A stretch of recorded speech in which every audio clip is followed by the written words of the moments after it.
મહીસાગર જિલ્લા કલેક્ટર અર્પિત સાગરે રાત્રિ દરમિયાન લુણાપાડા જનરલ હોસ્પિટલની અચાનક મુલાકાત લીધી હતી।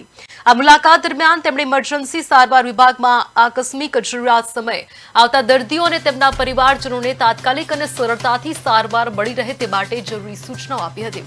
આ નિરીક્ષણ વેળાએ નિવાસી કલેક્ટર સીવી લટા અને પ્રાંત અધિકારી ઉમેશ શાહ પણ તેમની સાથે ઉપસ્થિત રહ્યા હતા। ત્યારબાદ સતત બીજા દિવસે કલેક્ટરે જિલ્લા આપત્તિ વ્યવસ્થાપન કેન્દ્રની મુલાકાત લઈને 24 કલાક ચાલતા મોનિટરિંગ અને ચોમાસાની સ્થિતિને પહોંચી વળવા જરૂરી સાધન સામગ્રીની સજ્જતાની વિગતવાર સમીક્ષા કરી હતી।